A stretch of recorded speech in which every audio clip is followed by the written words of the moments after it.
Welcome to My on Mondays, an explorative approach to the possessive my through narratives, art, and sound.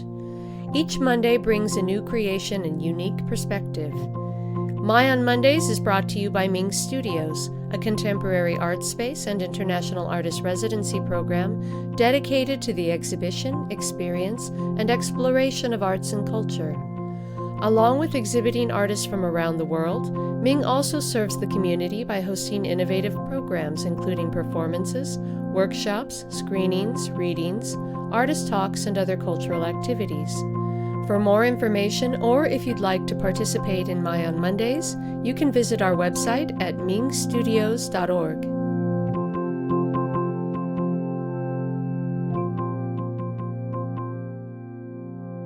Welcome and thank you for joining us. Today our featured guest is Jodeen Revere. Jodeen is an actor, writer, and Thai massage therapist from Boise, Idaho. She's worked with Boise Contemporary Theater, Migration Theory, Alley Rep, and Homegrown and Opal theaters. She also works in film, commercials, and as a voiceover actor. Her piece today is titled My Getaway.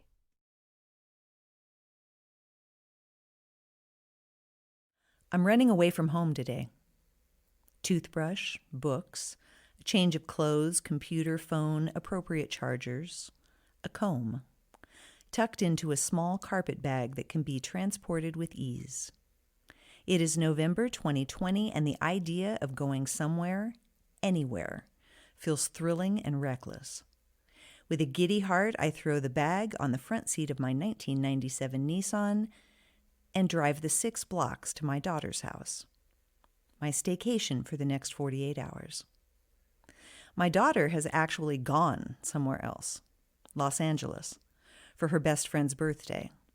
5 of them in an Airbnb, 5 people who work from home, live alone, wear masks in public, got COVID tests beforehand, dressing up and drinking in a safe container, but a container that is located elsewhere, somewhere not here. I pull up to the cluster of 7 refurbished 1920s cottages in the North End, lovingly referred to as the resort. Open the wrought iron gate, follow the smooth and curvy concrete path through the immaculate grounds lush with Japanese maples, past the koi pond, tiny white Christmas lights adorning the eaves of each cottage, exquisite in its adorableness. A tiny house lover's wet dream. My mother has lived here in the cottage encampment for the last 15 years. My daughter staked her claim to her own studio cottage a year ago. The constellation that the 3 of us make in our proximity to each other is placed in the night sky above my head. It reassures me. I slip the key into the lock, pushing the door open into my daughter's domain. I'm here because her cat Lisa needs tending. And being a cat person myself, I know that cats prefer having their handlers on call 24 hours a day. My love for Lisa is real, but I am honestly, selfishly here for myself. I close the door behind me and breathe in the rarefied air of a young woman's first apartment, her sovereign realm.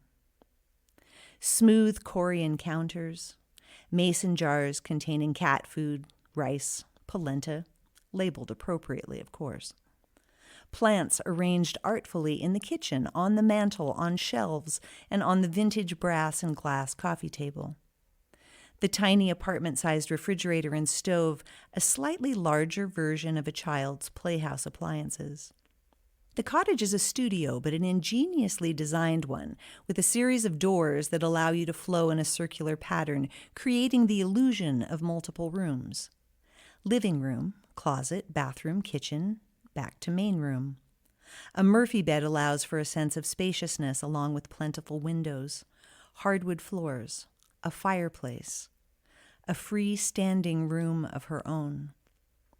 Lisa eyes me from her blanket nest on the 1970s cane and chrome desk chair. She smiles at me with her little black bird mouth and returns to her napping. She must work hard to rack in her 17 hours of REM sleep each day. There is care and attention to the placement of each and every item.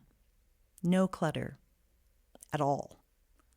17 books stand at attention on the mantel, flanked by whimsical bronze rabbits, leaning their full weight into holding them in place, as though the sheer power of the words and worlds contained within the covers threatens to explode and fill the room.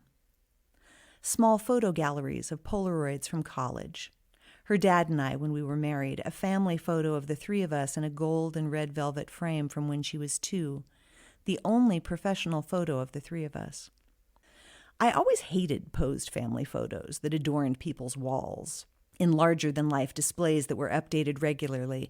It felt heavy-handed, as if a narrative of family needed to be curated rather than lived.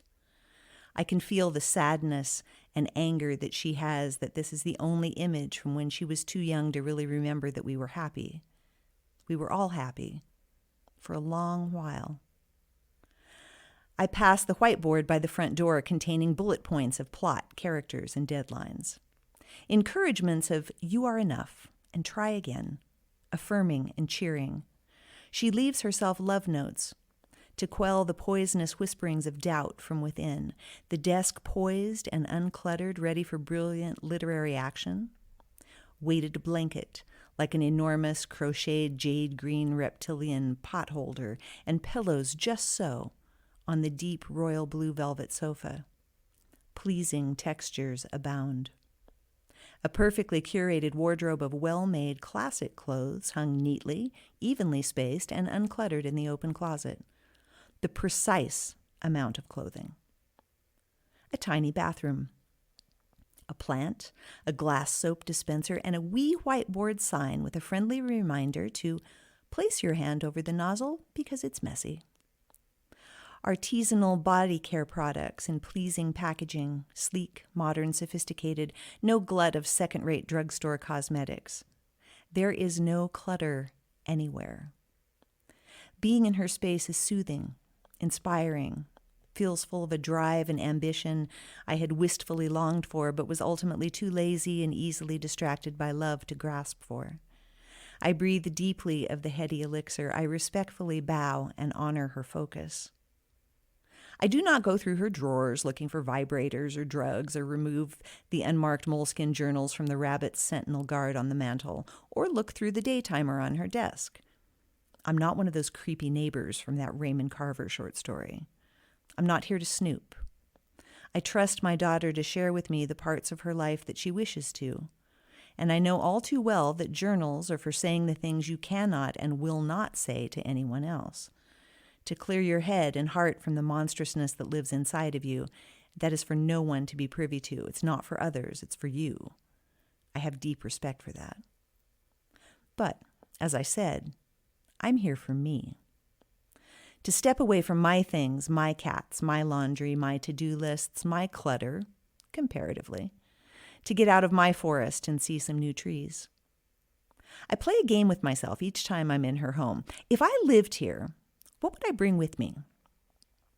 Mine is a spacious 2-bedroom, 1-bath, large living, dining, kitchen, art space, craftsman home. It's lovely, inviting, filled with vases of flowers, more than 17 books, artwork, and pillows, just so. Many pleasing and varied textures. Tidy and mostly organized, but leans more towards an eccentric, curio-shopped Edward Gorey aesthetic rather than her laser-sharp Marie Kondo vibe.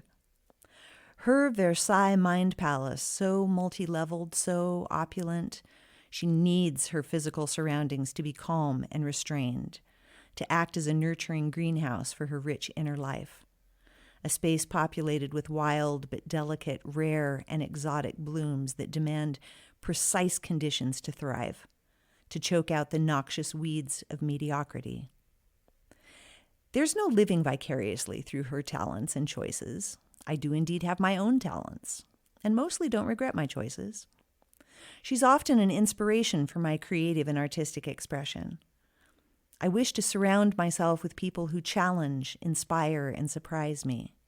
She does all of those things. I wash my hair with her charcoal shampoo, use an organic raspberry conditioner I have never used or seen before, an exotic vacation for my scalp. It's the little things. Lisa wakes me at 4:30 for her early morning mind fuck of meow, meow, meow, I want to go out, but I will refuse to actually vacate the premises and hide under the sofa game for about an hour. I flip on the reading light, relish the comfort of this bed and these mysteriously soft sheets, open my computer to write.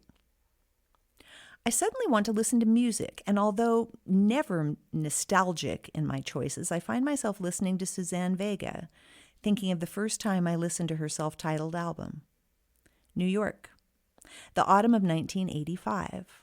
I was my daughter's age, exploring this city with the man I loved, my husband-to-be, and had only lived in my own sweet apartment on Hayes Street by myself for 6 months before moving in with him, not realizing how vitally important it was to properly birth oneself, that 6 months is not enough time to birth oneself, that missing my unbirthed self so achingly 20 years later, I would leave him for me, finding a sweet apartment for myself and my glorious daughter.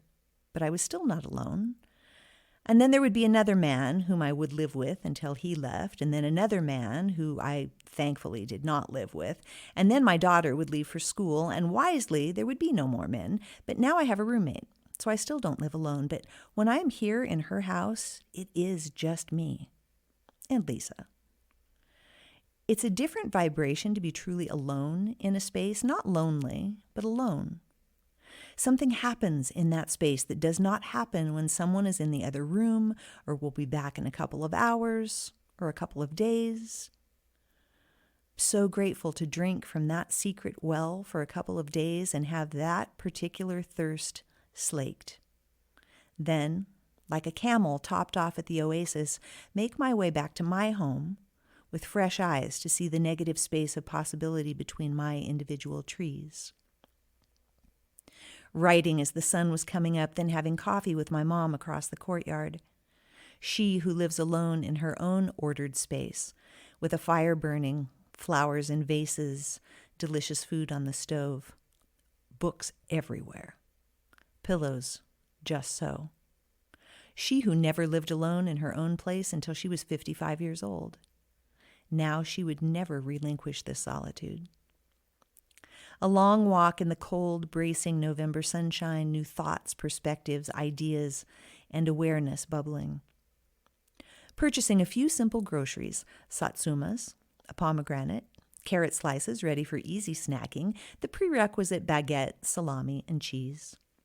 Fresh spinach cooked the way her grandmother, her dad's mom, cooked it, when she would bring Tupperwares full of Japanese food to her dad and I whenever she was in town. Her love language, food and cooking. Her father's love language. The kitchen, his domain. Opening windows, the front door, so that Lisa can indulge her ADD time and space proclivities, I sweep, wipe, dust, arrange flowers in vases. Water plants, change sheets, do dishes. The world is insane, nonsensical, and relentlessly exhausting as of late, and I have no control. But I can make sure her safe haven is waiting for her when she returns. I feel pleased, as if I've done something helpful, useful for her. Some simple contribution to make her smile. A thank you offering for what I received in my time here in her space. I close the windows, wrangle Lisa, take a final look around my rejuvenating vacation pod, and think how happy she'll be when she gets home tonight. Then I close the door behind me, accidentally locking her out of her house. Shit. I am 98% certain that this was not on purpose, but I can't be sure. The end.